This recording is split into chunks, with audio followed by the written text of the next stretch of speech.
asalaamaaleykum waa Diaspora News TV ay followers di Diaspora News TV ban la Sarr le sénégalais d'Allemagne di leen di nuyu depuis fii ci Bayern Munich followers u Khadim Gueye TV depuis Italie ñu ngi leen di nuyu aussi depuis Bayern Munich xam naa ne bu le président duggee dina leen nuyul boppam di nuyu aussi tey gan gi ñu am tudd Cheikhna Ahmed Tidiane Sall nekk coordonnateur foofu ci partem foofu ci France di parti les républicains patriotes du Sénégal nekkoon ex coordonnateur bu Pastef France ak bu diaspora tey jii nag yaakaar naa ne du yomb tey jii moom Diaspora News TV yàgg naa may gan yàgg na leen indil ay kàngam mais tey jii ñaar ñi ko seq kii nekk Italie kii nekk fii ci Allemagne ku xam Khadim Gueye xam ne Khadim Gueye yaakaar naa ne journaliste yi de dañuy wax dañ leen ooyee journaliste rek mais yaakaar naa ne ëppale wuñ ko dara ndax ka nga xam ne depuis 2016 ba léegi mu ngi nekk ci média bi di ci def lu am solo donc ñun ñi nekk fii wala man mii nekk fii ci Bayern tudd Mohamed Sarr le sénégalais d'Allemagne nekk ci Diaspora News TV yaakaar naa ne duma gan ci mbir mi léegi nag dañuy bàyyi gan gi mu présenté wu nuyu followers u Khadim Gueye TV nuyu followers u Diaspora News TV la ñu commencé émission bi jërëjëf Cheikh Ndi Tiane ñu ngi lay dalal sa kër wala say kër. waaw asalaamaaleykum Sarr ñu ngi lay ziar di la nuyu bu baax di nuyu sa followers yi di nuyu sénégalais yi ñu seetaan à travers ton média di nuyu notre frère Khadim Gueye di nuyu aussi followers am yi nga permettre ma aussi ma nuyu sama naataango yi nekk au niveau du rassemblement des patriotes du Sénégal ak chef de parti politique yi nga xamante ne aussi dañu ànd ak ñun ci mouvement bi ak président mouvement aussi yi nga xam ne dañu ànd ak ñun au sein du rassemblement des patriotes du Sénégal di ñaan waxtaan bi ñu fi waxtaan mu nekk waxtaan bu am njëriñ ci Sénégalais yi aussi permettre aussi ce qu'on appelle la manifestation de la vérité parce que dañu toll ci période boo xam ne suñu réew ku ci nekk ci ñun dafa war a jël responsabilité am def li nga xamante ne moo ko war ci réew mi pour que dal mën a am jàmm mën a am mais aussi ñu préserver la République merci. waa jërëjëf Cheikhna Ahmed Tidiane dégg nañ wax ji jàmm ak salaam vraiment c'est très important loolu nag buñ ko waxee rek ñu nuyu suñu professeur boobu nekk ci Espagne jàmm ak salaam waa di dalal nag léegi suñu président moom ñaari kër yëpp nag moom ñaari kër yëpp moo ko moom ñu ngi koy dalal muy sëñ Khadim jërëjëf. président ëpp na président moom dafa nekk di lu fort ñu bari dañ koy jël di ko fowee mais duñ président wu dara pour vous dire comme am na ñoo xam ne président groupe WhatsApp lañ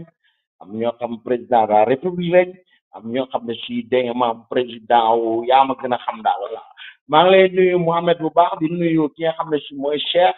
Cheikh bi sama gaayen Cheikh bi sama waaye Cheikh bi nit koo xam ne si vraiment même ba mu nekkee de l'autre côté foofu nga xam ne moo représenté woon fële nga xam ne si mooy ñi nga xam ne ñooy Pastef nekkoon de l'autre côté dafa nekk nit koo xam dafa am yaakaay nit koo xam ne du koo xam day contre nit koo xam day xeex nit koo xam ne si dafa respecté ñëpp ku ànd ak moom ku xalaat ne ko moom ak xalaatu ko moom ñëpp la yemal donc maa ngi koy nuyu bu baax Khadim Gueye TV xam ngeen ko ànd ak rakkam xaritam frère am mu koy wooye président di ko jay Mohamed Sarr maa ngi lay nuyu di nuyu sama followers di sa followers jëm jaa ngeen jëf. waaw gannaaw ba suñ président joxe ñu ordre pour que ñu commencé wala ndigal pour ñu commencé émission bi ñu ngi dalal beneen yoon Cheikh Ahmed Tidiane Sall waa di la wax Cheikh bi yow mënuñ laa dalal te commencé wuñu ci lii nga xamante ne c'est très important muy Cheikh Ahmed Tidiane Sall ak Pastef lan mooy njuddu Pastef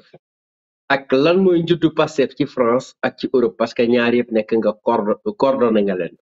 léegi nag boo ñu mënee wax ci loolu ñu bàyyi la nga développé vraiment lan moo indi Pastef au niveau du Sénégal et c'est quoi le projet Pastef jërëjëf. waaw maa ngi lay remercier pour question boobu si sama présentation bi di remercier aussi notre frère Khadim mais si sama présentation bi aussi dama fàtte wax ne je suis le coordinateur pour le front pour le départ de Macky qui est quand même le front de l'opposition sénégalaise boo xamante ne ces 10 dernières années moom moo nekk institution moom moo nekk front représentatif vraiment de l'opposition sénégalaise en France léegi pour revenir si sa laaj bi maanaam avant Pastef parce que Pastef 2014 le juddu Sénégal mais avant Pastef ici en France en 2014 avant ma ko fi initié en France en 2014 dafa am benn cadre politique boo xam ne moom la ñu njëkk a initié avant ñuy initier Pastef en France et dans la diaspora cadre boobu tudda initiative politique pour une alternative au Sénégal mu nekkoon li nga xam ne ñaari parti politique yi ñuy wax le parti Pastef ak le parti Disso bi nga xamante ne aujourd'hui l'actuel secrétaire général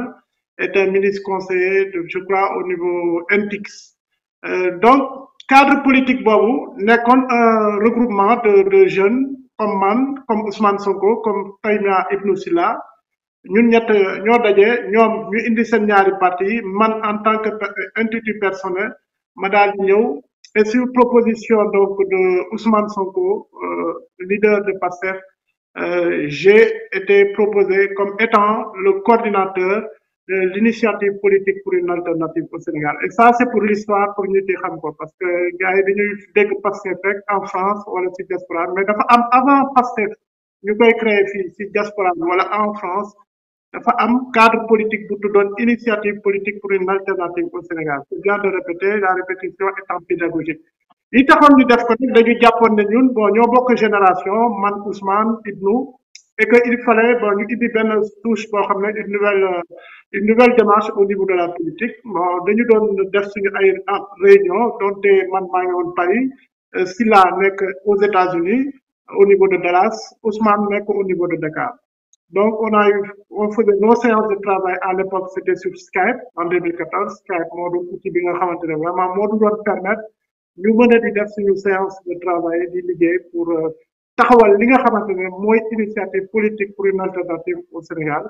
ñu si wéy nag di si liggéey ba il était même question que ñu fusionner ñaari parti yi mooy le parti Disso et le parti Pastef dañ si avancé bu baax bind benn mémorandum boo xam ne on était prêt à faire la fusion des deux partis mais li ñuy wax rek l'histoire moom bon mi ngi noonu yàlla jaam ak pexem yàlla ak dogalam donc si kaw suñu liggéey boobu au niveau de initiative politique pour une alternative au Sénégal si kaw suñu liggéey di démarcher yenn ay jeunes yooyu xam ne ñoo bokk génération si moment boobu la ñu radier Ousmane Sonko au niveau de la direction générale des impôts et domaines donc biñ ko radier man j'ai mis sur pied un comité de défense appelé comité de défense de Ousmane Sonko donc tout de suite après sa radiation en France on a mis sur pied ce comité de défense et on a vu l'engouement bi ci am bi ñuy tegee comité de défense bi bon xam nga sénégalais bon nous tous on aime ñi nga xam ne buñu jàppee ne dañu victime lañu dañ leen di taxaw et tout ce qui est bien en soi et je ne le regrette pas d'ailleurs parce que c'est ça en fait c'est le fait d'avoir mis sur pied ce comité de défense de Ousmane Sonko et bi ma gisee engouement bi c'est là j'ai eu l'idée parce que politique question de timing la il faut bon timing il faut nga li ko Assane Mboup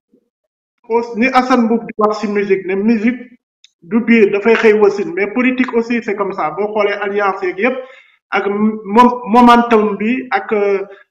timing bi il faut savoir saisir les opportunités du moment sans se compromettre bien sûr donc bi ma gisee loolu la rebondir tout de suite pour jël initiative créer parti bi au niveau de la France et lancer ko aussi au niveau de la diaspora au niveau de l'Europe et surtout en Afrique, mais aussi également au Sénégal. Et demain, c'est sama coobare bopp, c'est sama propre initiative.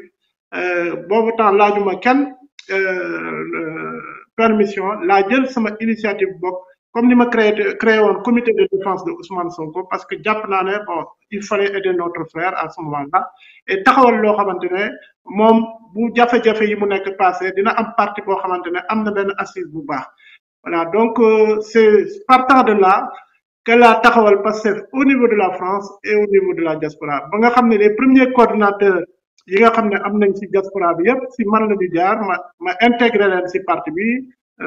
jàppale leen boole leen ak ay yeneen nit pour que ñoom aussi ñu mën nekk pays dëkk yi ñu nekk ñu mën fa coordonner parti bi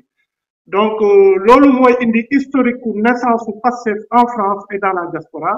et yàlla sama loxo la ko jaarale. Et donc, c'est comme ça. Moi, aujourd'hui aussi, fi xeex bi tollu, fi Sénégal tollu, ma jël man ku melni man sama responsabilité. Parce que dafa nek lo xamantene aujourd'hui sama responsabilité au niveau de la création de Pastef dafa nek lo xamné lu am solo et lu engagé sama personne. Et donc mënuñu tay sétane li nga xamantene moy mutation parti Pastef bi nga xamantene dañu gis mutation bi parti Pastef. Et ñu xam ne mutation bi aujourd'hui comme man ni ma koy faral di waxee ces derniers temps mutation parti Pastef n'a plus rien d'un parti politique amatul lu méngole Pastef ak parti politique aujourd'hui Pastef vraiment mutation parti Pastef c'est un parti boo xam ne qui verse dans la violence dans la rébellion dans le séparatisme et avec ay soubassement parce que tu as parlé de projet. D'ailleurs maa ngi ko doon wax que il y a 2 jours ci benn panel bu ñu ma invité woon ma ne leen il faut arrêter de parler de projet Pastef le projet de Pastef projet Pastef amul Pastef avait un programme bi ñuy dem élection en 2019 loolu quand on est en politique on parle d'un projet de société on parle d'un programme on parle d'une vision mais quand on parle de projet comme ça de manière banale c'est un peu creux on va dire. Et donc, projet PASTEF, le projet PASTEF n'existe pas. Il y avait un projet de société 2019, d'ailleurs, dinañ ci ñëw boo xam ne jot na avec la coalition jot na moom la ñu demee moom la Ousmane Sonko ak ses alliés demee aux élections présidentielles de 2019. Par contre, yàlla dimbali nañu ba ñu xam ne au niveau de PASTEF, il y a un projet officieux. Il y a un projet officieux, il n'y a pas de projet officiel. Mais il y a un projet officieux boo xamante ne heureusement pour nous les Sénégalais ce projet officieux il a été éventré par le jeune Touré publiquement d'ailleurs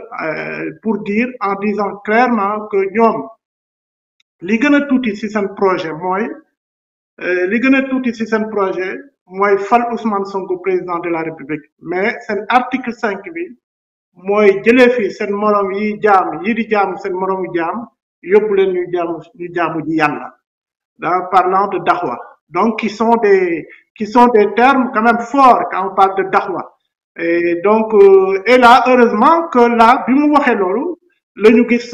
yenn tarixa yi ak yenn chefs religieux yi comprendre que ne en fait ils étaient réellement en danger parce que le projet de Pastef le projet officieux parce que de projet officiel il y en a pas il y avait un projet de société boo xamante ne projet de société boo xam ne moom la ñu demee aux élections 2019 mais projet boo xam c'est la moo tax ma mën wax ne le projet de le parti Pastef c'est la plus grosse escroquerie politique au niveau du Sénégal loolu dinaa si delluwaat démontrer ko par rapport ak yenn faits mais donc pour être clair le projet officiel il y en a pas par contre il y a un projet officieux boo xamante ne y a très peu de personnes qui sont dans le secret des dieux voilà. Ok léegi nga wax fi daxwa wax fi secret de Dieu wax fi la nga xamante ne yaakaar naa ne kii ñuy dugal nii nga xam ne mooy président Khadim Gueye yaakaar naa ne bu duggee dina la ci gën a mën a laaj li nga xamante ne moo nekk ci moom ak lan la bëgg mu leer ko donc président Khadim ñu ngi lay bàyyi léegi ak invité bi. li mu bëggoon mu leer di remercier Cheikh parce que comme ni ma ko waxee sànq ci commencement bi dafa nekk nit koo xam ne moom ko correct la parce que bu fekkoon ne opposant yëpp dañoo meloon ne Cheikh moom defe naa ne Sénégal jàmm rek moo koy am parce que dafa am respect ci ñëpp man nii xam na ne Macky Sall laa mës a àndal démb ak bët démb mais c'est un gars qui m'a toujours respecté lépp lu may def dama koy sax torturer quelque fois parce que damay def vidéo yoo xam may tagg Macky balaa muy sax génn ci Pastef ak coordination ba mu yoroon di ko imposer mi ngi nii du ma bàyyi ma fenn amul vidéo bu may def te yónnee wu ma ko personnellement ci WhatsApp donc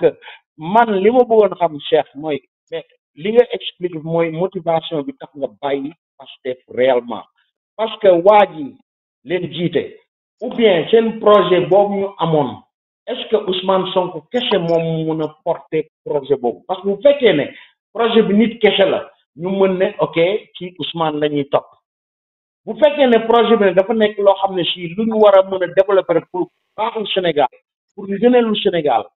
même bu ko porté wul tey problème yi mu am mais normalement ci pays bu normal moom dafa waroon dem de côté keneen nekk ci parti bi ku mel ne yow mi ku mel ne Diomaye Birame Souleye wala kenn ñëw porté ko bu fekkee ne lecture la bu fekkee ne programme politique la mais defe naa ne du moom rek moo ko mën a incarner voilà donc dama bëggoon a xam ndax projet bi Ousmane Sonko kese la personne de Ousmane Sonko ou bien c'est un projet boo xam ne yow mii mën nga ko porter Birame mën na ko porter wala kii que ce soit mën na ko porter ci li nga xam ne si mooy Pastef. waaw Khadim bon may li nga wax dëgg la ma koy seede parce que c'est vrai yàgg nañu xamante donte même bi ma nekkee ci opposition beaucoup plus virulente tu m'envoyais des vidéos donte léegi je suis plus dans une opposition virulente nihiliste bête et méchante je suis plus dans une opposition républicaine parce que fi réew mi toll da ko laaj et l'intérêt supérieur de la nation aussi daf ko laaj parce que booy xeex ak nit ba nga am foo xam ne dafa toll da nga war a taxaw nga réfléchir nga use sa mind nga xool lan mooy intérêt dëkk bi aussi nga xool fi ngeen jëm lan mooy finalité bi aussi donc et puis moi je suis un démocrate hein bon ñëpp xam nañ ne ma femme elle est de l'APR moi-même je suis un ancien de l'APR mais je suis pour la liberté de choix de chacun ku nekk assumer ko comme pour la liberté d'expression donc yow tu es quelqu'un aussi boo xam ne nit ku baax nga parce que li nga nekk yaa ngi ko gëm mais terewul aussi nga am ay xarit ci opposition bi ak feneen donc c'est bien ça c'est bien loolu mooy Sénégal parce que la politique c'est ça c'est un débat d'idées c'est pas un débat de muscles où on doit castagner da nga wax lu am solo mais je pense que aujourd'hui j'ai parlé de escroquerie politique boo xamante ne l'arnaque du siècle escroquerie politique la Pastef du siècle parce que en fait comme on dit le programme de Pastef boo xoolee le programme tey ak li ci Ousmane doon wax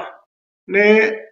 moom taxaw ne publiquement mu ne c'est pas sa personne moo am importance ci projet bi parce que moom bés bu fautee bés bu defee faute je crois que vidéo boobu yooyu ñëpp gis ngeen ko nee na moom bés bu waree jalgati bés bu xamee ne dafa jalgati te mënatul diriger projet bi dañ ko war a écarter teg keneen mais donc mu nekk benn wax ci wax yi mu wax yépp te gëmu ci dara te loolu bon je pense que sénégalais yi léegi xam nañ ko ràññee nañ ko et xam nañ bu baax que moom ay actam ak ay parolam dafa mel ni comme yàlla ak yàlla yi sànq balaa ñuy commencer émission bi dama dem delluwaat ci programme bi nga xamante ne moom la Ousmane Sonko demee aux élections 2019 dama xool début bi rek ma bugg a arrêter parce que mooy escroquerie politique bi may wax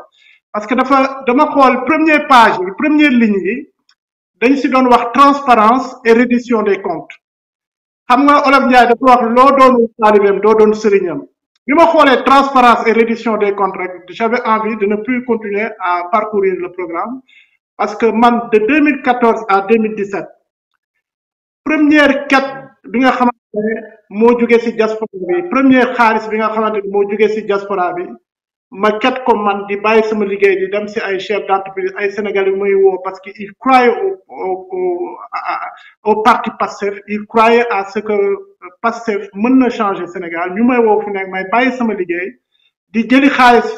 di collecter xaalis di ko yónnee Ousmane Sonko di ko yónnee Bassirou Diomaye Faye di ko yónnee Baro le responsable de la massification mais xaalis yooyu Ousmane Sonko ni Bassirou Diomaye Faye ni Baro musuñu ma wax xaalis bi lii lañ si def wala lële lañ si def et donc dama doon wax ak beneen responsable parce que bon il y a beaucoup de responsables yoo xam ne ñu ngi ancien coordinateur de Pastef yoo xam ne dinañ ñëwaat si médias yi wax mais bi ma parce que man 2014 ba 2017 laa nekk Pastef pourquoi je te dis pourquoi ma wax ne Pastef man très tôt dama xam ne ñii surtout Ousmane Sonko en l'occurrence gëmul Sénégal gëmul boppam peut-être parcours de circonstances moo tax mu dugg ci politique bi en 2014 fekk ñu ku mel ni man ma guidé ko tette ko dalal ko jox ko parti clé en main mais 2017 de 2014 à 2017 sama vie presque à part mes activités professionnelles et familiales c'était l'implantation et la massification du parti Pastef ce qu'on a réussi fort bien mais li ñu boole mooy en 2017 c'est la divergence politique contradiction politique bi nga xam ne moo am parce que ñun au niveau de la France dañu décider ne pour opposition bi mën a am chance possibilité gagner au niveau du Parlement en 2017 il fallait que l'opposition soit sur une liste unique donc loolu moo mën tax opposition bi gagner mais bi ñuy defee loolu ñu réunir fii les chefs de parti en France mais parti yëpp dañu d'accord ci loolu man ma joxe sama engagement mais j'engage le parti Pastef autour de cette liste unique en France donc bi ma defee loolu donc ça fait un tollé parce que Pastef boobu mi ngi door a juddu Khalifa Sall pour ñoom sàcc la Karim Wade sàcc la kenn setul ci opposition bi même donc dafa nekkoon loo xamante ne loolu moo doon sama principale source de divergence avec parce qu'il y avait une catégorie de jeunes à Pastef boo xam ne bi ñu ñëwee loolu la ñu gëm waruñu jaxasoo ak politiciens traditionnels yi donc pour ñoom c'était un crime de lèse-majesté gis ku mel ni comme man di ànd ak waa PDS di manifester wala di ànd ak waa Khalifa Sall di manifester donc en 2017 si la man jël sama responsabilité ma woo ko téléphone ma ne ko la liste unique de l'opposition mooy li nga xamante ne moo mën permettre ñu gagner au niveau de l'Assemblée mu bañ booba temps mu def calcul politicien comme il le fait souvent mu xam ne moom kenn xamu ko mi ngi door a ñëw ci politique bi 2014 2017 amagul envergure politique et que il avait aucun intérêt mu bokk ci liste unique boobu parce que bu ci bokkoon bu élection yi bu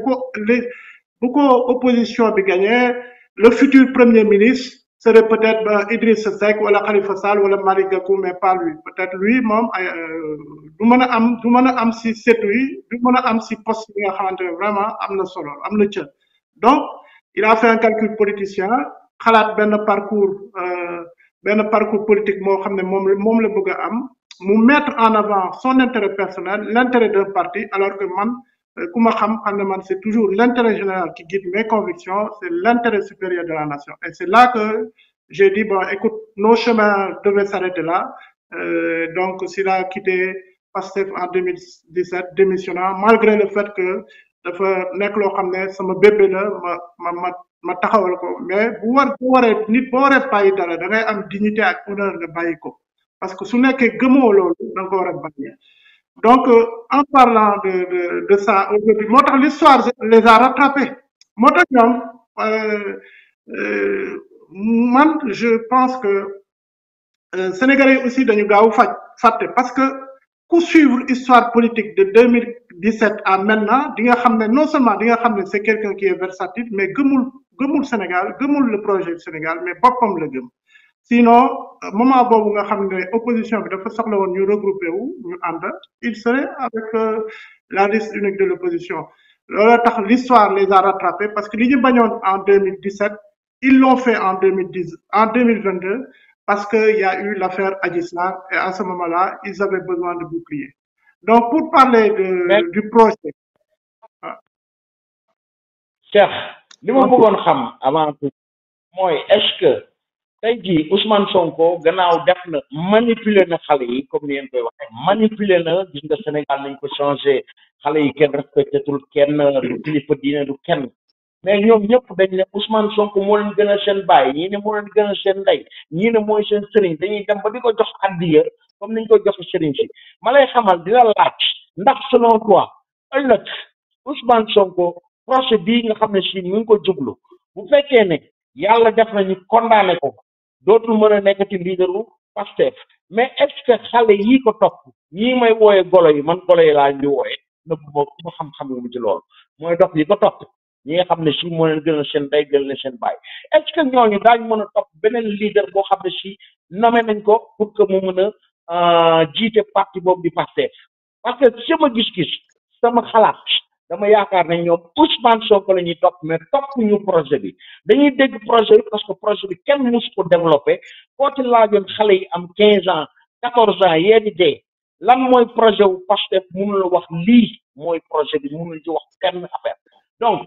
après Ousmane Sonko est-ce que ñii daañ ñëw ñu suivre leen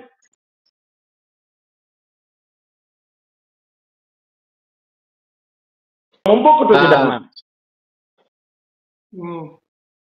waaw waaw xam nga waaw balaa may tontu maa ngi wax baatu escroquerie politique boo xam ne sénégalais dañu dégg war a dégg baat boobu bu baax ñu jàpp ko parce que maa ngi doon waxu gestion des comptes ak transparence nga xamante ne tey parti Pastef amu fa parce que wax naa ne même les comptes la campagne de collecte de fonds de 2019 bokk naa bi nga xamante ne moom la ñu mettre en place pour dem ci élection yi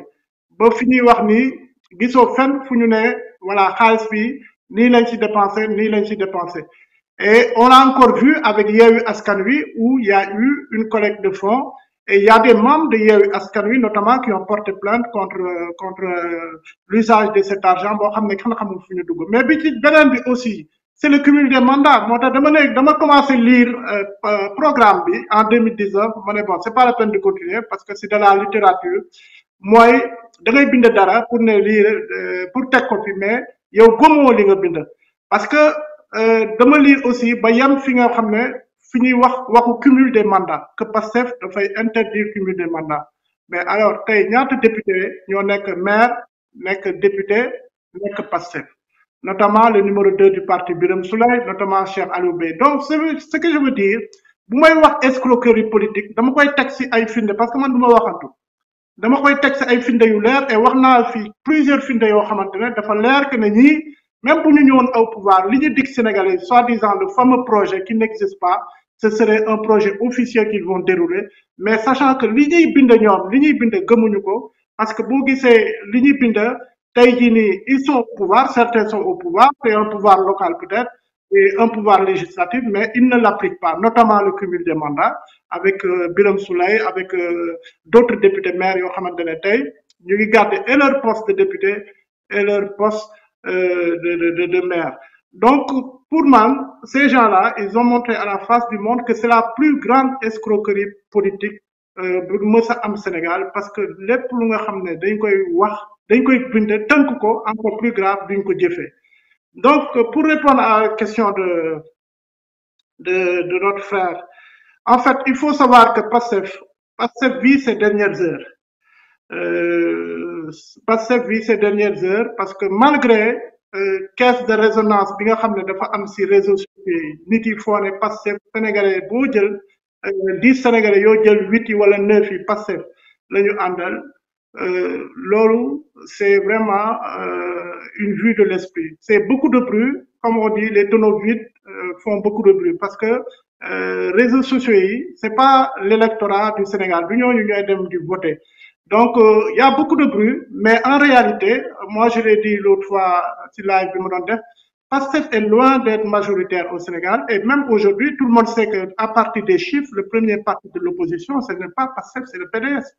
donc loolu c'est concret c'est vérifiable avec des faits PDS a 27 députés lors des élections locales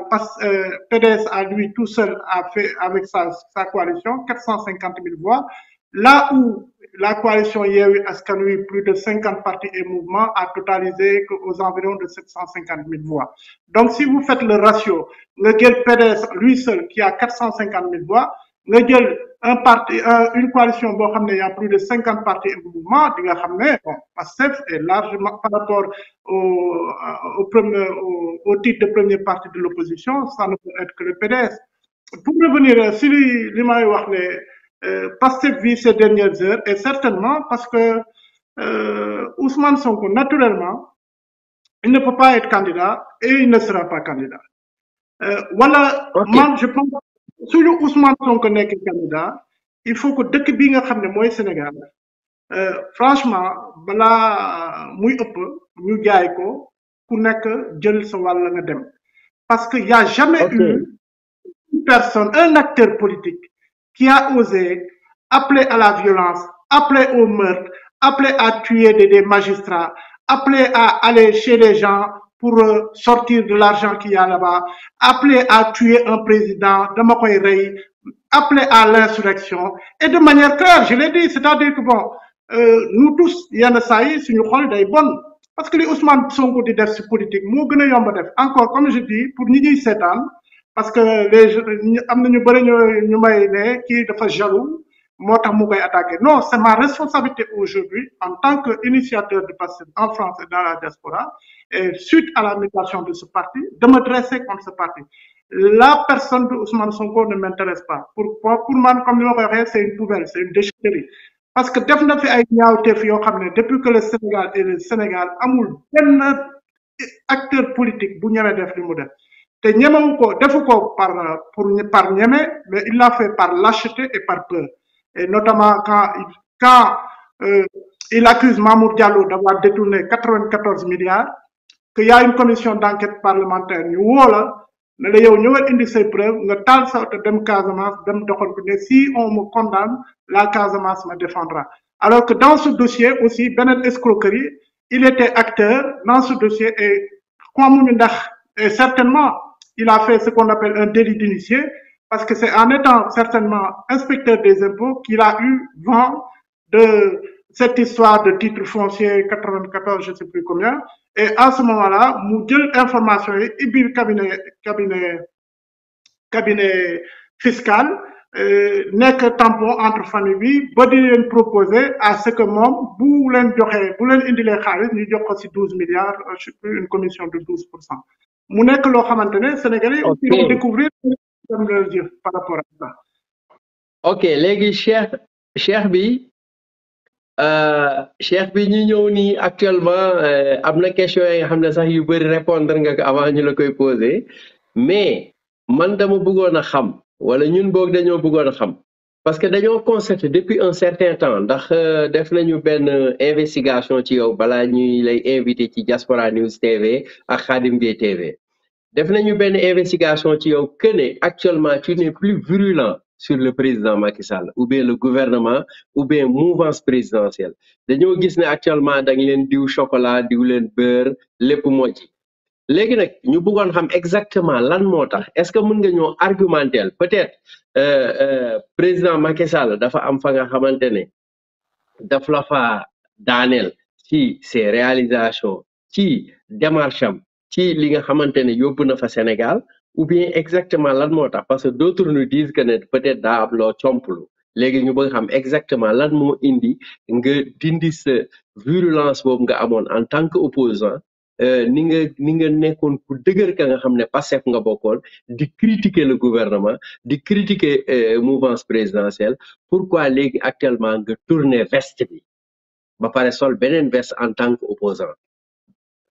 Ouais, non, mais écoute, déjà, il faut dire que Sénégal,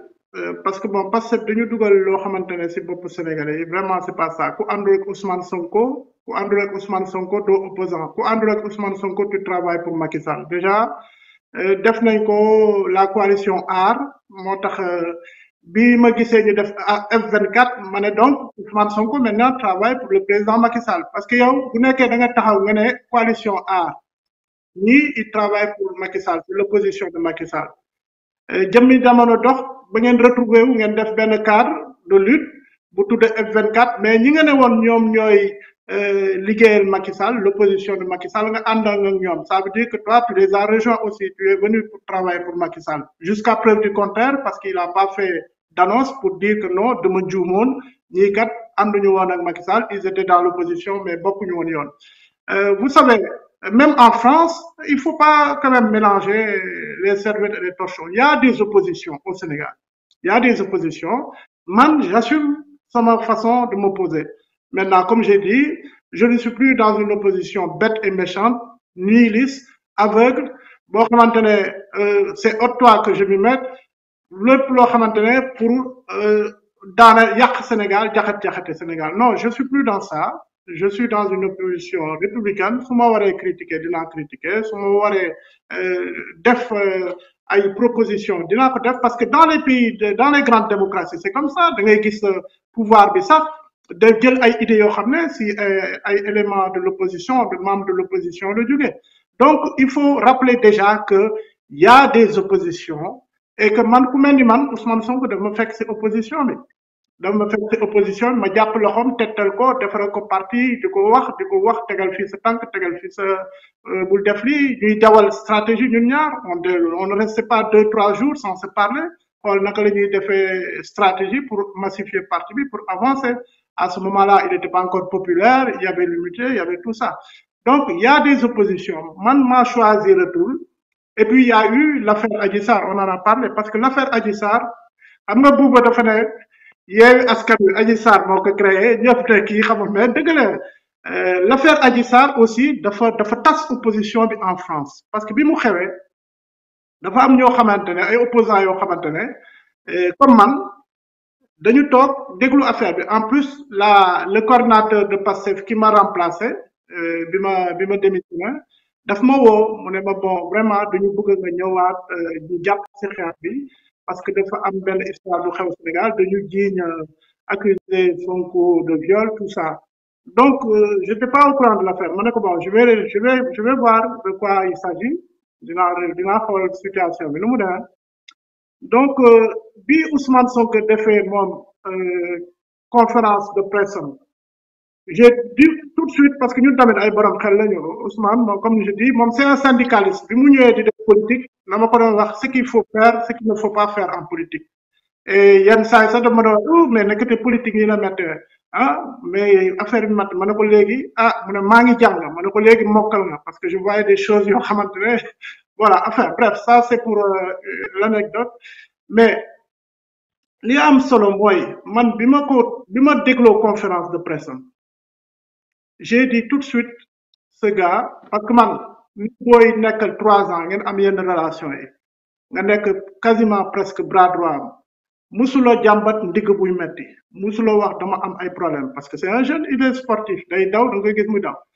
Donc j'ai eu un doute bi affaire bi xewee mu toog mu def conférence de presse am mu génn benn maladie boo xam ne quasiment depuis la naissance la am maladie bi mais en dehors de ça mu wax ne dafa demoon faju foo xamante ne mais vraiment ku am xel tuuti soxlawul nga génn Saint-Cyr wala Sciences Po di nga gis ne bâtiment boobu peinture bu rose amul benn hôpital boo xam ne mën na peinture nañ ko de cette façon ba noppi tudda tur bi mu tudda Sweet Beauty. waaw maa ngi dégg sax Mimi Touré ba doon wax ne c'est pas Benno Bokk Yaakaar qui tient le carnet d'adresse le carnet de rendez-vous de Sweet Beauté. Elle le prononce mieux que moi d'ailleurs, son anglais est meilleur parce que ni ma ko doon waxee sànq bi ma koy déglu sax dafa impressionnant. Donc Sweet Beauty. Donc xam nga hôpital bu tudd noonu bon franchement il faut tomber des nues pour le croire. Enfin pour être bref bi ma gisee conférence de presse bi j'ai su qu'il a menti sur la nature du salon. Il a menti sur sa supposée maladie. Il a aussi par rapport à l'agrément du salon parce que ñëpp gis nañ sur le net que l'agrément du salon c'était une coiffure mais ça n'a jamais été un salon de massage thérapeutique. Donc soo boolee yooyu yëpp nga def recoupement bi nga gis yooyu yëpp de manière claire parce que un intellectuel honnête il sait faire la différence entre un hôpital Fann où on soigne un mal de dos un centre de massage un salon de massage qui ressemble plus à un bordel qu'autre chose. Hein, excusez-moi du terme, mais il faut être cru dans cette affaire-là. Il faut arrêter de tourner autour du pot. Il faut dire ce qu'il en est. Parce que quand même, c'est une affaire. Moi, j'avais mes collègues, ils me donnent interpellé. C'est une affaire qui a terni l'image du Sénégal. Il y a eu des pertes de vies humaines, il y a eu des milliards de dégâts. Et depuis 2021, sur la base de ces mensonges-là, que le Sénégal est dans une instabilité qui frise l'entendement. Donc, il faut être, non seulement il faut prendre ses responsabilités, mais il faut aussi dire les choses telles qu'elles sont. Il n'y a pas de demi-mesure par rapport à ça. Alors, un chat, on l'appelle un chat. Donc, par rapport à ces mensonges-là, ces mensonges aveuglés, parce qu'il n'y a pas plus aveugle que celui qui ne veut pas voir. Mais fen yooyu mu fen si dossier boobu ñëpp xam nañ ne moo indi problème yi am. Donc, alors, l'opposition. maa ngi la bëggoon laaj ok parce que xam naa de comprendre nga quoi parce que répondre nga presque li nga xam ne mooy question boo xam ne waroon naa ko jëkk posé mooy ndax gëm nga waa ji lay yim lay ak yim lay li nga développé noonu démontré que ne yow gëmoo dara li wax xam nga ne waa ji sauf man complot bi ñu wax ne dañ ko comploté xam naa ne ci sa wax nañ ne gëmoo ko xam nañ ne ci sa wax bu demul woon suy bo affaire Richard du woon bu yemoon ci ñaari jabaram yooyu bu cher boobu ñu diw ko këram gannaaw 4 mai la yore 4 mai la soxla am na ñaari jabar 4 mai lañ doon donc problème boobu doolu am li ma bëggoon xam mooy ñu soit bàyyi li nga xam ne si mooy sud voté un peu ci dialogue bi ñu Macky Sall di woote Barthélémy Dias moo ko initié waxtaan si ak son excellence du président Macky Sall bañ d'accord ci yow ak sa mouvement nan ban gestion ngeen am ci dialogue boobu ndax ngeen ci dem da ngeen waxtaan da ngeen dem ci li ngi dégg ku mel ne Ousmane Sonko ne du dem ñuy xool ku mel ne ay xamital bi nga xam ne intérêt si mooy élection bi moo Karim Wade moom Barth mi ngi wax d'une part dem di ànd ak ñee aussi mais diggante boobu noo ko gisee ak nan la war a résoudre rek quoi parce que mënu ñëw di ko jàppale pour mu bokk kee dem di ànd ak Sonko mais du dem dafa contre Macky Sall parce que nee nañ 3e mandat rek affaire 3e lépp ci mën muy li nga xam ne si mooy lu war a déroulé lépp autour de li nga xam ne si mooy élection bi war a ñëw lépp war ca am mais ban côté lañ mën a xool li Barthélémy Dias wax d'une part Khalifa Sall bo Sonko du dem ok ndax da ngeen dem ak ñee nañuy décidé yi nga xam ne kii nii kii ma ngi fee yéen loo ci xalaat waaw mais des fois son bi dafay dagg dégguma sa question bi yëpp mais je crois avoir compris l'essentiel de ta question. En tout cas, nous, notre mouvement, bon, nous sommes un mouvement je pense qu'on va envoyer des plénipotentiaires pour assister à ce dialogue. Parce que l'eau qui serait pour Wartan, même après la Seconde Guerre mondiale, de New Talk, Wartan, voilà, toutes les guerres se sont finies autour d'une table. C'est comme ça. Les histoires, les conflits se résolvent autour d'une table, New Talk, Wartan. Mais pour revenir un peu à l'opposition, il faut même aussi, me voir Sénégalais aussi, pourquoi Sarr daf ma xaw a titillé tuuti mais tu sais ça fait 10 ans que je dirige l'opposition sénégalaise en France xam nga 10 ans de 2 jours 4 jours 5 jours mais aujourd'hui man ñi nekk ci opposition bi ñëpp fréquenté naa leen xam naa leen je sais connais leur ADN am na ci ñenn sax ñu ma def ay coups bas notamment Bougane pour ne pas le nommer, en 2022, moi, comme à mon parti politique, dañ ma invité, en plus, dañ ma invité si seen coalition gëm sa bopp par le bras droit Mohamed Diallo, un jeune qui est du plateau que je salue au passage, ñu invité ma pour ma ñëw bokk coalition gëm sa bopp parce qu'ils avaient besoin peut-être de moi, gis nañ ni ma nekkee ni ma doon gérer opposition bi en France. Donc, ils avaient besoin peut-être de cette image. Donc, enfin, ils m'ont convoqué dans leur coalition. Ma ñëw ci coalition bi ñuy liggéey 3-4 mois. me signer convention d'investiture pour les élections locales comme étant le candidat de Gëm Sa Bopp à Dakar Plateau. Donc, man ak sama mandataire ñuy assister réunion yi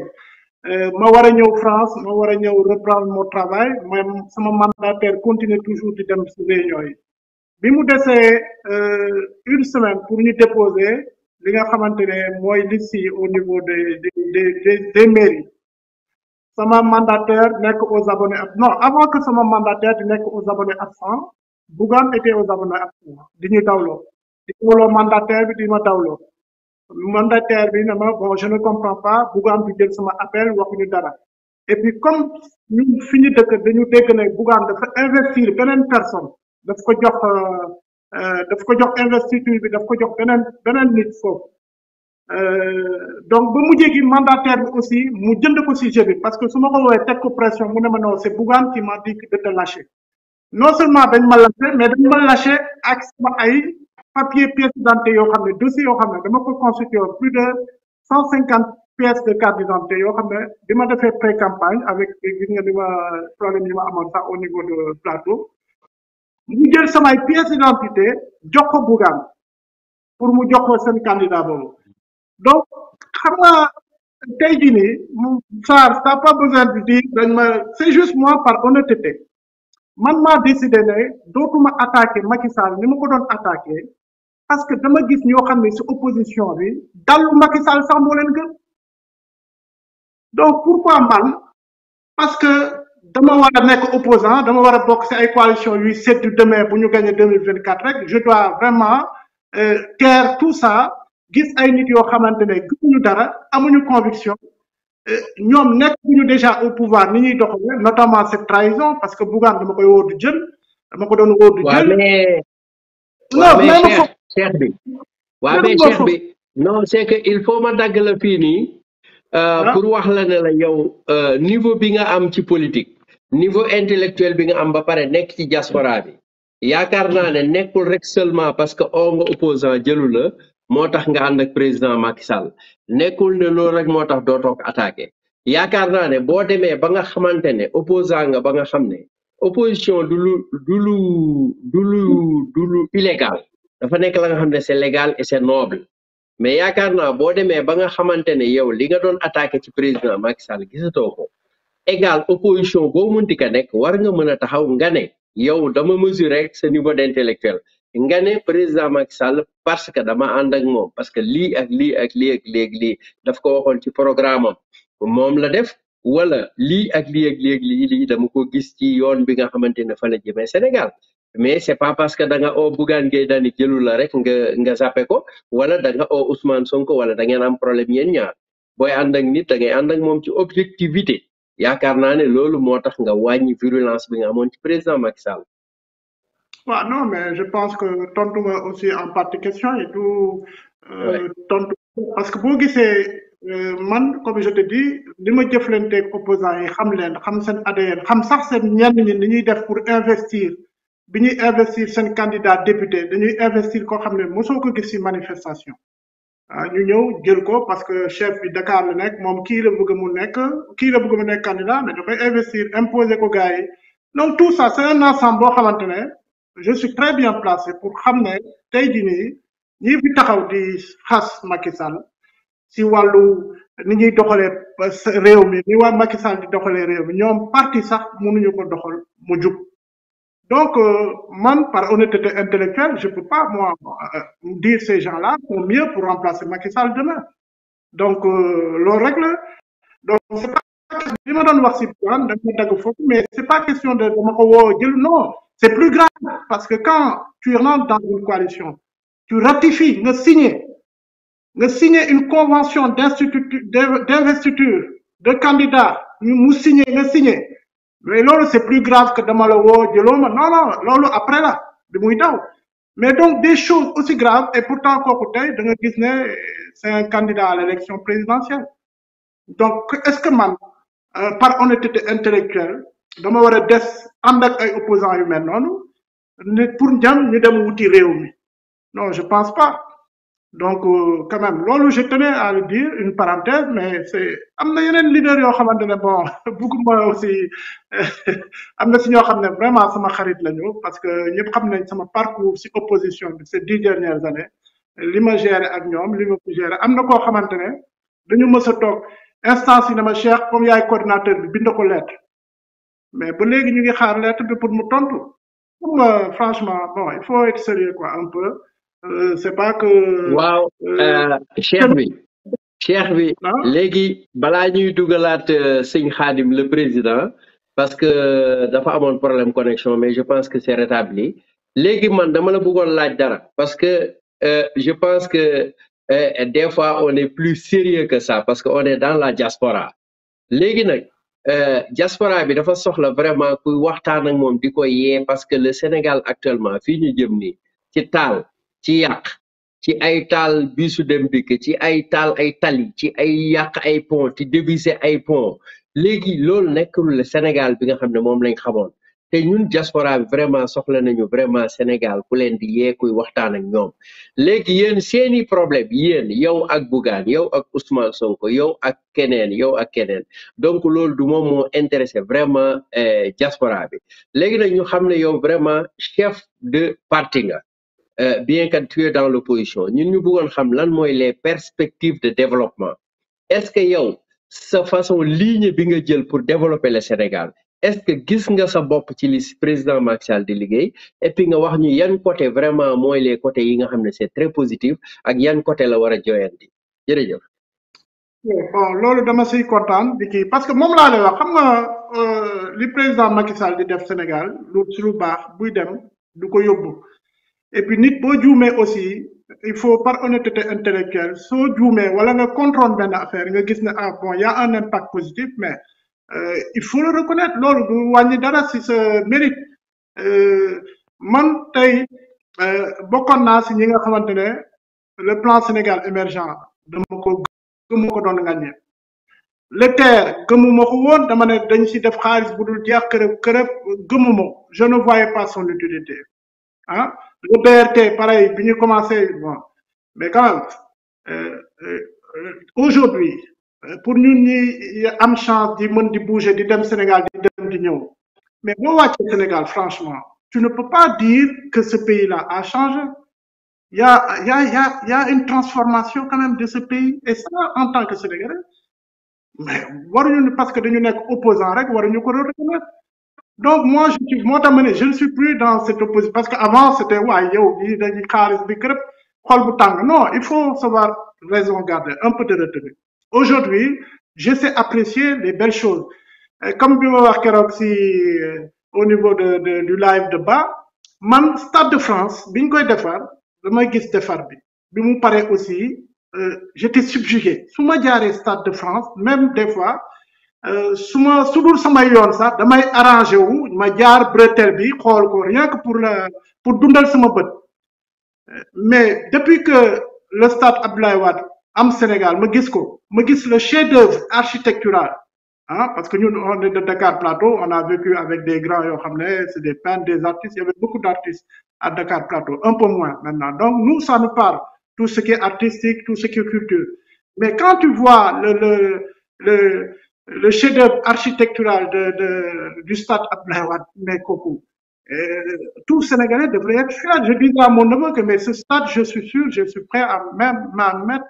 ma main à couper, qui fait partie des 10 stades les plus beaux au monde. Donc le stade là, quand même, c'est une fierté sénégalaise. Pourquoi duñ ko apprécier pourquoi man nekk opposant boo xam ne sama xol dafa war a tàng bu ma fa jaaree ne waaye stade bii liñ ko jënd non donc le terre pareil le terre dama ko doon critiquer bu baax gëmoo ma utilité ma dara mais damay am sama benn xarit bu dëkk Thiaroye mais mu day ñëw seet si ma avant ndogu mu dem ma gunge ko gare routière wetu port ba mais mu ne ma léegi Cheikh man temps koor musuma woon xalaat ne dinaa jóge Dakar ñibbi Thiaroye ndogu sama kër parce que avant pour rallier Thiaroye il mettait 2 heures 2 heures pour venir 2 heures pour aller donc léegi en 15 minutes il quitte chez moi à Dakar Plateau en plein centre-ville en 15 minutes il est chez lui à Thiaroye et il coupe son jeûne mais bon sang ñun dañu choisir nekk acteur politique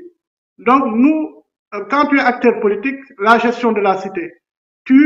un acteur politique dafay def loo xamante ne moom il aspire à donner des conditions de vie meilleures à ses concitoyens ñu mën a faju mën jàng école mën am ay qualité de vie meilleure qualité de vie comme les Européens mais quand tu vois un progrès comme ça qui est un progrès social en soi parce qu'il y a des gens qui parlaient de l'investissement, parce que ce n'est pas tous les investissements qu'on doit regarder à l'aune de sa rentabilité. Non. Investissement, c'est pour ça, d'ailleurs, c'est ça la nature du service public. C'est pas que de falloir rentable tout de suite, non. Il y a des investissements, c'est pour le progrès social, c'est aussi pour que le confort des Sénégalais. Pourquoi les Sénégalais n'auraient pas les mêmes trains que les Chinois, que les Allemands? Donc loolu aussi pareil donc léegi pourquoi man ma gis na lii am na impact surtout dama si teg sama bët parce que damay gis ay nit yoo xamante ne ñoom dafa changer seen nekkin changer seen dund ma ne non baaxul parce que man jàppoon naa ne baaxul mais ça c'est de la mauvaise foi et de malhonnêteté intellectuelle soo juumee nga gis benn affaire après que lii baax na indi na ay soppite si sa réew yow si tu es patriote que tu aimes ton pays il faut le reconnaître c'est pareil pour le plan Sénégal émergent. Je disais que c'est un plan boo xam ne bon dama doon wax comme yenn opposants yi gars yi binduñu ko dañu dem fay ñu bindal leen enfin bref mais le plan Sénégal émergent quand tu vois les 3 axes stratégiques nga gis le premier axe qui concerne l'érection des infrastructures faire en sorte qu'il y ait une économie structurelle une économie de marché mu am ay port mu am ay avion mu am ay gare mu am un réseau autoroutier des pistes de production mais ça c'était le premier pied nit ñi ñu koy gis aujourd'hui on voit que ça il y a des ports il y a des trucs il y a des ports mais ça c'est bon pour une économie parce que économie boo amee sa marchandise boo produire munoo dem munoo dikk mais ça sert à quoi nga jël le deuxième axe le capital humain et social il y a des filets sociaux il y a la couverture mutuelle universelle mu nekk le capital humain et social mais tu vois sur ces 2 points il y a des choses parce que il y a des hôpitaux nit yi mën nañ faju am na ay université ay école nit yi dinañ mën jàng parce que il faut mu am capital social et humain boo xamante ne nit yi dinañ jàng faju wér mën a liggéey pour dëkk bi mais pourquoi aujourd'hui c'est une réalité nga jël le 3e point moi quand j'ai suivi le défilé du 4 avril le 3e point stratégique du plan Sénégal émergent la paix et la sécurité mais ñëpp tous mais man ñi sama collègue yi nga xam ne du ñu sénégalais sax dañ ma doon féliciter parce qu'ils ont vu que le Sénégal est bien assis xam nañ ne ku ñu yeb rek daf ñu fekk ñu nelaw et ça c'est bon parce que le Sénégal est aujourd'hui entouré d'une ceinture de feu et que donc c'est bien beau que le Sénégal wane ne am na doole boo xam ne ku ko si song dootoo ko defati et mais ça c'est pour la sécurité de tous les Sénégalais on devrait être content de dire on est bien armé on a une armée on a des forces de défense et de sécurité qui sont bien outillées mais Sénégalais bu si bégul si loolu bu si kontaanul je sais pas il faut nga changer nationalité wala nga xotti sa nationalité dem wuti leneen donc je décriais ce plan mais je vois que ce plan il a un effet bénéfique sur le pays il a un impact positif et donc pourquoi man en tant que bon opposant là non c'est pas comme ça tu sais xam nga moom laa la wax gis nga tubaab yi lu ñu xeex seen biir ñoom dañu régler dichotomie bi nga xamante ne politique extérieure dafa mel ni benn genre tabou lañu ci def léegi sax la commencé nga gis Jean-Luc Mélenchon qui est bon lui un feu follet di taper sur la politique extérieure de Macron mais avant c'était un sujet tabou que ce soit de droite que de gauche doo gis benn homme politique boo xam ne day oser critiquer au vu et au su de tout le monde la politique extérieure de son pays et là aussi je vais parler du cas de Marine Le Pen bi ko président recevoir parce que mercredi dernier je suis allé voir mon avocat qui est un acteur politique connu en France et qui me parlait de la stature de la diplomatie du Sénégal. Et j'en étais fier. Et il m'a parlé quand Poutine a reçu le président Macky Sall. Il l'a reçu presque côte à côte. À contrario de quand il a reçu le président de la France, quasiment la 7e puissance mondiale, mu teg benn table 20 mètres. Mais loolu Sénégalais yëpp dañ si war a fier africains yi dañu war a fier si diplomatie boobu nga xam ne seen président day toog ak un géant de ce monde ça c'est bien c'est pas moom laay wax bu nekkoon ne ñun dañuy def comme ñi nga xamante ne politique extérieure dañ si war a ànd mais c'est le cas des opposants justement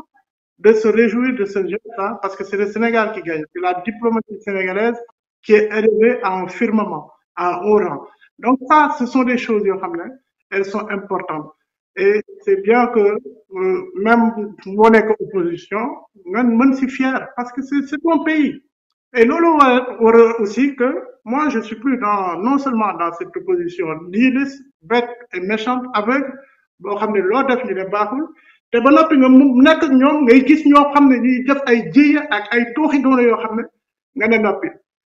bon là j'ai commencé à parler parce que bon je salue mon frère au passage il y a 2 jours ñu ngi discuter mu ne ma yow kañ nga dellu APR war nga dellu APR bon c'était on était un des 2 plus grands animateurs de l'opposition en France notamment moom ngeen di gis film yi ay bibliothèque Mitterrand ah mais ce qui est important oui mais temps bi li ci des bariwul mais li ma bëggoon laaj rapidement rek nga mooy Ousmane Sonko certes élément bu mel ne yow ca France certes élément bu mel ne Abdoulaye Pythagore certes ku mel ne nu mu tudd pas Omar Dia certes ku mel ne Bëgg Baay ñoom ñëpp ñi nga xam ne vraiment à part yéen am na ñoo xam ne ñoom ay influenceurs lañ yéen ay politiciens ngeen yoo xam ne vous êtes sur le terrain da ngeen dem di ñafe sur le terrain parce que ay mouvement ngeen yor mais peut-être ay influenceurs yoo xam dañoo gëmul Sonko comme demi yàlla mais lan la war a pêché ci tey ñu ne Pastef moom mooy parti bi numéro 1 au Sénégal est-ce que loolu mooy gëm parce que yéen da ngeen doon drainer ay foule yéen da ngeen yor mbooloo mais bu perte yéen ñii perte ñi bu bari ci Sénégal mais est-ce que Pastef li ñuy jaay tey ci réseaux sociaux bi dëgg la wala du dëgg non moom laa yor majorité waaw merci Khadim xam nga maa ngi la wax xam nga moi comme je disais la personne de Ousmane Sonko ne m'intéresse pas pour moi il restera dans les annales politiques du Sénégal comme un déchet dans quelques années on parlera de lui vraiment au passé mais on parlera de lui vraiment comme étant quelqu'un qui a été indigne et donc parler de sa personne ça commence un peu à me déranger parce que tubaab dafa ne on ne tire pas sur une ambulance il est devenu une ambulance parce que ñun li taxaw ñu jug sanc comme ni nga wax noonu sanc parti bi def si suñu doole suñu xaalis 3 ans 2 ans 3 ans c'est pas rien dans un parti parce que ñun ay compétents lañ bu ñu def dara dañu koy gëm par conviction daw ko ak moom ndekete il avait ce visage d'ange là mais derrière sa personnalité était autre chose parce qu'il faut en parler hein lu tax aujourd'hui tu parlais de Laye Pythagore ak ñeneen mais il y a beaucoup de cadres qui ont quitté le parti mais bëriwul ñoo xamante ne comme Cheikh parce que moi je suis né dans une maison où dañuy xeex suba ba ngoon politiquement da ngay judd fekk di jaay politique tout ça donc on a l'habitude du combat politique c'est pas un problème mais am na ñoo xam ne bëggatuñu dégg politique ndax déception bi ñu am ndax li ñuy yaakaaroon si Pastef nu mu mën a defaree réew mi ak Ousmane Sonko ak moom nu mu doxalee tey ba nga xamante ne tey jël na parti bi téye ko si loxo bugg ko bàyyi parce que tout simplement et puis d'ailleurs Barthélémy wax na ko il y a 2 Pastef il y a le Pastef originel et le Pastef Adji Sarr ñëpp xam nañ ne tey Pastef Ousmane Sonko da ko téye si loxoom pour def ko bouclier politique parce que dafa am ay problèmes personnels yoo xam ne moom da ko indi tey sur le terrain politique mais déggatoo Ousmane Sonko kañ nga gëj a dégg Ousmane Sonko waxu ceeb cher na diwlin cher na wala courant amul wala lii wala ndox mais non tu l'entends parler que am na vidéo amul vidéo demuma fa 10 minutes laa fa def ma ne leen masse fii il est devenu un comique pour moi c'est pour ça que je dis qu'il restera dans les annales politiques vraiment du Sénégal comme peut-être benn genre léegi waa Cheikh Tidiane pourtant nga may ma wax parce que wax dafa jot tu sais quand j'ai quitté Pastef 2017 je ne parlais pas de Ousmane Sonko parce que moi je trace ma route et l'histoire m'a donné raison parce que bi ñuy ànd dama ko ne nañ dem ci lii mu ne ma donc moom bu demee ba li mu wàccu woon mu nekkaat ko mooy nekk gëmul dara à contrario de moi man dama am ay conviction dama gëm le Sénégal dama gëm que aucun destin ne doit être à celui du Sénégal et d'ailleurs loolu tax moom je dis on ne tire pas sur une ambulance mais je suis obligé muy wax yenn nga xamante ne ku mel ni man nga xam ne convergence politique boobu moom la boole dañu ànd position bi ne doo ànd dem jëmi jamono waxoo lu tax ànd ak ñoom alors que du Karim Wade parce que c'est une décision que moom tey jii nii dans le système il est quelqu'un boo xamante ne il incarne profondément ce système donc du ma ko jël téléphone nga ne si un jour parce que nous nga ne yow ab def y a un élément boo xamante ne c'est incontournable mooy jamais d'alliance jamais de coalition nga ne sinon bu nekkee yéen nous on devrait s'allier avec des gens qui sont à la base de notre propre engagement en politique cela voudrait dire que nous avons perdu du temps et que nous sommes pires que effectivement il est pire Ousmane Sonko pour moi est le pire politicien de ces dernières années au Sénégal c'est lui qui s'est le plus renié moo tax man wax si moom sax dama koy xaw a seexlu mais il faut nga wax sénégalais di déglu di xam ne kii li mu doon jaay ak li mu doon def les actes avec les paroles méngoowuñu et que c'est quelqu'un qui s'est renié à plus d'un titre donc c'est important de le souligner parce que ñi may wax xam nañ ne du jalousie mais c'est un constat c'est des constats boo ne man du ma mës a allié ak ñoo xam ne ay sàcc lañu ay nooxóor lañu et su ma allié ak ñooñu ça voudrait dire que man dama perte sama temps wala sax maa leen pire nga bind livre nga bind solution nga ne bon yow da ngay xeex pour ëllëg Sénégal pétrole beeg gaz bi ñuy gérer bu baax mais nga dem moom mu il mange à tous les râteliers xam nga lu ñuy wax manger li tubaab di wax manger à tous les râteliers c'est lui fépp day coob fépp nga dem nga xam ne ki nga xam ne tey bi ñu doon wax la personne qui incarne vraiment le système c'est Atepa qui a traversé le pouvoir de Senghor le pouvoir de Abdou Diouf le pouvoir de Abdoulaye Wade et aujourd'hui le pouvoir de Macky Sall mu am ñeenti président yoo xam ne liggéey na ak ñoom gagner des marchés de l'État ba noppi mu jël ki nga xamante ne coowu pétrole bi gën a rëy ci Sénégal kooku moo ko indi muy Franck Timis mu ne man Atepa maa indi Franck Timis et c'est mon ami et au plus fort du scandale que ñu wax dañuy porter plainte ak yooyu il s'est pas désolidarisé de Franck Timis il a toujours revendiqué son amitié avec Franck Timis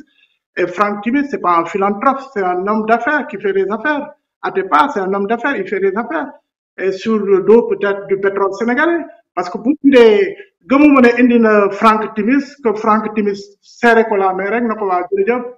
bu beneen yoon donc toutes ces contradictions man su ma gisee encore que Sonko comme ñeme taxaw di wax ay waxu éthique ak vertu dama mais attends Sénégal moo yàqu rek parce que yow mënoo wax ne yow kii nii doo ànd ak système nga gis ki nga xamante ne moom mooy incarner système bi moom moo indi ki ñuy wax ne plus grand scandale du pétrole moom moo ko jël certainement kooku jox ko ci xaalis bi yow mu abal la jox la ay oto jox la xaalis nga campagne jox la siège et tu peux encore parler d'éthique et regarder les Sénégalais les yeux dans les yeux pour parler de morale et d'éthique c'est pour ça que moi je dis waaw Cheikh Tidiane éthique et beneen kii bu am importance may ma daal parce que souvent du ma am temps kii parce que le problème du Sénégal le problème politique au Sénégal ça n'a jamais été un problème d'ethnie un problème ethnique pour la première fois ñu gis un acteur politique bu ñeme taxaw mu ne le président de la République dafa jël benn juge boo xamante ne ci ethnie wam la bokk man bi ma ko waxee dama ko bind Facebook ma ne ko bés boo waxatee lii man dinaa dal sa kaw et depuis lors je dis que ce gars moi j'ai arrêté de le respecter je n'ai plus aucun respect et d'ailleurs même li nga xam ne dañ ko seqoon mu sama yaay bi mu gaañoo nga xam ne bi sama yaay gaañu en 2017 mu ñëw jaale ma nga xam ne on pouvait dire que on s'était réconcilié parce que ñëw na def na acte de grandeur sama yaay dee na mu ñëw jaale ma jox ma jaxal 30 000 même jaxal boobu dama ko delloo parce que pour man aujourd'hui c'est un ennemi juré du Sénégal et ennemi juré du Sénégal bugguma am benn lien boo xam ne am naa ko moom parce que dama koy xeex frontalement dama koy xeex ba nga xamante ne moom mbëbët boobu mu am pour teg Sénégal du ko mën def donc pour vous dire que